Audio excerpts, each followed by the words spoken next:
সুস্বাগতম বর্ণ পরিচয় চ্যানেল থেকে। আমি ডক্টর তপন কুমার দাস।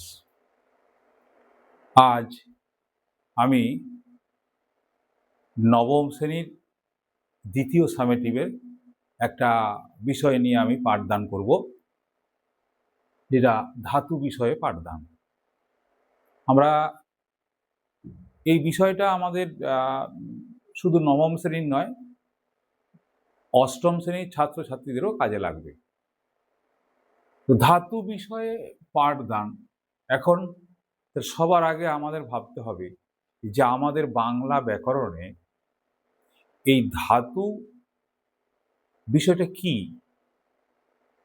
তার আগে আমাকে একটা ছোট্ট গল্প অবতারণা করলে ভালো হয়। মানে ছোট্ট একটা কথা যদি আমরা বলি, যে তোমরা যদি দেখো ঠাকুর গড়ার বিষয়টা, প্রতিমা গড়ার বিষয়টা যদি তোমরা দেখো, দেখবে প্রথমে একটা পাটাতন পাতে, তার উপরে একটা কাঠের দিয়ে সেটাকে পিটে দেয়, তার উপরে খড়ের ফ্রেম করে, ইত্যাদি ইত্যাদি। তো এখানে আমাদের সেরকম ঠাকুর গড়া বলতে ক্রিয়াপদ নির্মাণের একটি অবলম্বন হলো ধাতু। ক্রিয়াপদ যাকে বেশ করে তৈরি হয় তার প্রথম অংশটা হচ্ছে ধাতু। আমরা এরকম শুনে থাকি, ক্লাস 8-এ দেখবে শুনে থাকবে যে ক্রিয়াপদের মূল অংশ হলো ধাতু। ক্রিয়াপদের, আমি লিখে দিচ্ছি এখানে, ক্রিয়াপদের মূল অংশ হলো ধাতু। ধাতুর চিহ্ন কিরকম?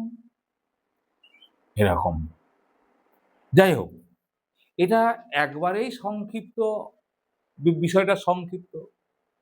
আমরা যদি বলি যে একটা ক্রিয়াপদকে যদি আমরা বিশ্লেষণ করে যাই, করার পরে দেখা যাবে যে আর অবিচ্ছেদ্য, আর বিশ্লেষণ করা যাচ্ছে না, সেই অংশটা হবে ধাতু। আমি যে ঠাকুর গড়ার প্রসঙ্গটা বললাম, যে যার উপর ভিত করে ওই প্রতিমাটা তৈরি হয়, সেটাই হচ্ছে প্রতিমার যেমন মূল অংশ, তেমনি একটি ক্রিয়াপদের মূল অংশ হলো ধাতু। এটা হচ্ছে ধাতু কাকে বলে, বা ধাতু ব্যাপারটা কি, এটা আমরা কিন্তু বললাম। এরপরে আসছে যে, তবে উদাহরণ দিই দু একটা, যেমন কর একটা ধাতু, দেখ ধাতু, খা ধাতু। এরকম বিভিন্ন রকমের বিভিন্ন শ্রেণীভেদে ধাতু কিন্তু আছে। এবারে আমরা আসবো কি, ধাতুকে কয় ভাগে বিভক্ত করা যায়। আমরা একটা ছোট্ট যদি টেবিল করি আমরা, যে কি না ধাতুকে কটি ভাগে ভাগ করা হয়। আমরা এখানে লিখি ধাতু দিয়ে আমরা যদি একটা এরকম ছক করি, ছক, তো তখন আমরা দেখব যে ধাতুকে মূলত চারটি শ্রেণীতে ভাগ করা যায়। সেগুলো কি? এক হচ্ছে মৌলিক ধাতু। আমি সব লিখছি না। মৌলিক ধাতু, এর আরেক নাম হচ্ছে একদল ধাতু, এর আরো নাম হচ্ছে সিদ্ধ ধাতু। তাহলে কি বললাম? মৌলিক ধাতু, এর আরো দুটো নাম কি? সিদ্ধ ধাতু বা একদল ধাতু। তারপর হচ্ছে বহুদল ধাতু বা সাধিত ধাতু। আমরা সাধিতটাই লিখি, সাধিত ধাতু। বহুদল ধাতু বলে, সাধিত ধাতুও বলা হয়। একে বলা হয়, যেমন এইটা একদল ধাতু, এইটা বহুদল বা সাধিত ধাতু। তারপরে আছে সংযোগমূলক ধাতু। সংযোগমূলক মূলক ধাতু, সংযোগমূলক ধাতু, কি বললাম? সংযোগমূলক ধাতু। আর লাস্টটা হচ্ছে যৌগিক ধাতু। তাহলে আমাদের হচ্ছে কি, ধাতু কয় প্রকার? এটা কোশ্চেন হতে পারে যে ধাতুকে সাধারণত কটা শ্রেণীতে ভাগ করা হয়। ধাতু, মৌলিক ধাতু, এর আরো দুটো নাম বললাম, একদল ধাতু বা সিদ্ধ ধাতু, সাধিত ধাতু, একে আবার বলে বহুদল ধাতু, সংযোগমূলক ধাতু, সংযোগ, যোগ করা হবে, যৌগিক ধাতু। ঠিক আছে, যৌগিক ধাতু। তাহলে ধাতু কয় প্রকার হলো? ধাতু বলতে কি বোঝায় হলো, আমরা এবার আসবো যে এই মৌলিক ধাতু ব্যাপারটা কি। আমরা এই অংশটা একটু মুছে ফেলি, যে মৌলিক ধাতু আমরা একটা একটা অংশ বলবো। মৌলিক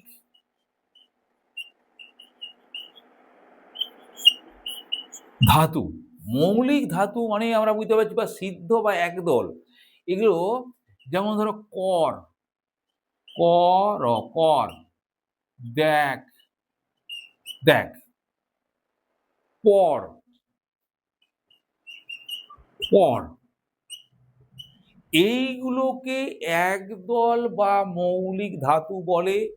কেন না, এই ধাতুগুলোকে বিশ্লেষণ করা যায় না, এই ধাতুগুলোকে বিশ্লেষণ করা যায় না, তাই এগুলো হচ্ছে মৌলিক ধাতু, মৌলিক ধাতু। আবার তাহলে আমরা এটা উল্টো করে বলতে পারি যে সাধিত ধাতু কি না, আমরা উল্টো করে বলতে পারি যে ধাতুগুলোকে বিশ্লেষণ করা যায়, কিন্তু সেটা ততটা মার্জিত হবে না। আমরা বলতে পারি যে এই যে মৌলিক ধাতুর সঙ্গে যদি আমরা আ প্রত্যয় যোগ করে আবার ধাতুতেই পরিণত করি, মৌলিক ধাতুর সঙ্গে যদি আমরা আ প্রত্যয় বা একাধিক প্রত্যয় যোগ করি, দিয়ে যেটা হবে, যে ধাতুটা তৈরি হবে, যেমন ধরো কর, করটা হলো মৌলিক, তার সঙ্গে যদি আমরা আ যোগ করি তাহলে হয়ে গেল কি করা, এইটা হয়ে গেল সাধিত ধাতু। এটা হলো সাধিত ধাতু, বুঝাতে পারলাম? এক কথায় ঘুরিয়ে সহজ করে বলা যায় যে ধাতুগুলোকে বিশ্লেষণ করা যায় করে একটা মৌলিক, তার সঙ্গে আ প্রত্যয় যোগ হবে বা একাধিক প্রত্যয় যোগ করতে পারো, সেগুলো হবে সাধিত ধাতু। এবারে সংযোগমূলক ধাতু, যে বলছে কি সংযোগ মানে যোগ করা, যৌগিক মানেও যুক্ত হয়ে যাবে, সেটা নিয়ে কথা নয়। আমাদের আছে সংযোগমূলক ধাতু, যে বিশেষ্য বা বিশেষণ বা ধন্যাত্মক যদি আমরা পদের সঙ্গে আমরা কি কর, হ, দে, পা প্রভৃতি ধাতু যোগ করে নতুন ধাতু তৈরি হয়। কি বললাম? বিশেষ্য বা বিশেষণ বা ধন্যাত্মক শব্দের সঙ্গে যদি কর, হা, কর, হ, দে, পা ইত্যাদি ধাতু যোগ করে, এগুলো কিন্তু ধাতু, কর, হ, দে, পা, কর, হ, দে, পা, এইগুলো কার সঙ্গে যুক্ত হবে? বিশেষ্য, বিশেষণ এবং ধন্যাত্মক পদের সঙ্গে। কিন্তু কার সঙ্গে যোগ হবে?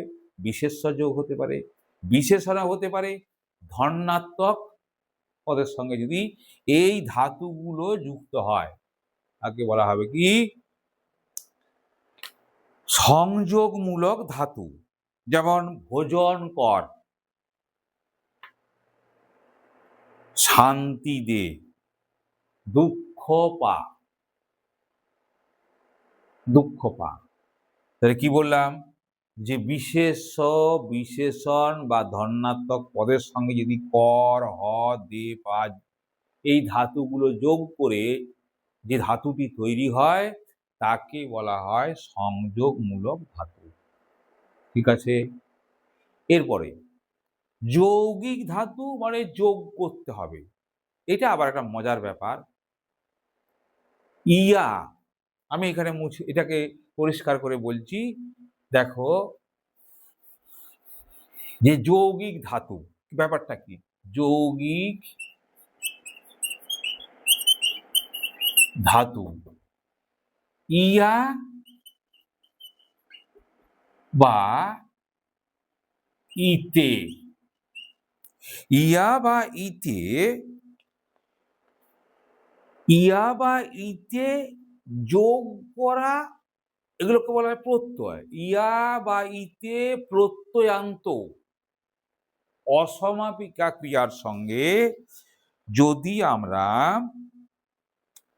মৌলিক ধাতু যোগ করে দিই, কি বললাম? ইয়া বা, ভালো করে যদি শোনো, ইয়া বা ইতে অসমাপিকা ক্রিয়ার সঙ্গে, ইয়া বা ইতে প্রত্যয়ান্ত অসমাপিকা ক্রিয়ার সঙ্গে যদি মৌলিক বা সিদ্ধ ধাতু যোগ করা হয়, করে যে ধাতু তৈরি করা হয় তাকে বলা হয় যৌগিক ধাতু। ইয়া বা ইতে প্রত্যয়ান্ত অসমাপিকা ক্রিয়ার সঙ্গে যদি মৌলিক ধাতু যোগ করা হয় বা সিদ্ধ ধাতু যোগ করে যে ধাতুটি তৈরি হবে তাকে বলা হবে কি? যৌগিক ধাতু। যেমন বসিয়া, বসিয়া, দেখো এই যে ইয়া, এখানে যদি আমরা ভেঙে বের করি, ইয়া প্রত্যয়ান্ত অসমাপিকা ক্রিয়া, এটা বসিয়া।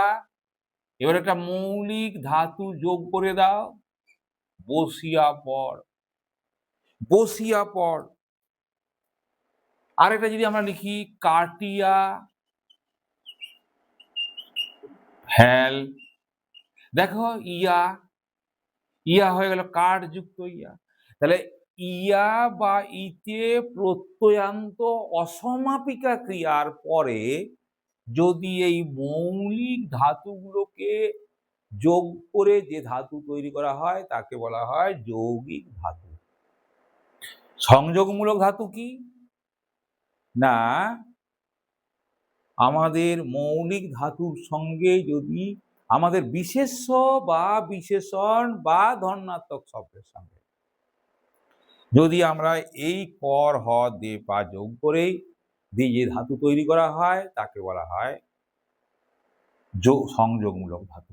ঠিক আছে, যেমন ভোজন কর, রোদন কর, এই গেল। কিন্তু এখানে কিন্তু আমাদের আরেকটা জিনিস বাকি আছে যেটা আমাদের না বললে নয়। কিরকম? আমরা যৌগিক ধাতু পড়ালাম, সংযোগমূলক পড়ালাম, আমাদের এখন এই সাধিত ধাতুর কিন্তু আবার প্রকারভেদ আছে। সাধিত ধাতু এইগুলোকে আবার তিনটে ভাগে ভাগ করা হয়। বহুদল বা সাধিত ধাতু, এই ধাতু বিশ্লেষণ করা যায় এই ধাতুগুলোকে। এর তিনটে ভাগ। একটা হচ্ছে কি? একটা হচ্ছে আমাদের প্রযোজক ধাতু। কি ধাতু? প্রযোজক ধাতু, সরি, প্রযোজক ধাতু, নাম ধাতু আর কি? ধর্নাত্মক ধাতু। ধর্নাত্মক ধাতু। আশ্চর্য! প্রযোজক ধাতু, নাম ধাতু, ধর্নাত্মক ধাতু, এই সাধিত ধাতুকে এই তিনটি ভাগে ভাগ করা হয়। প্রযোজকের আরেকটা নাম আছে নিজন্ত। নিজন্ত, নিজন্ত ধাতু বলা হয়।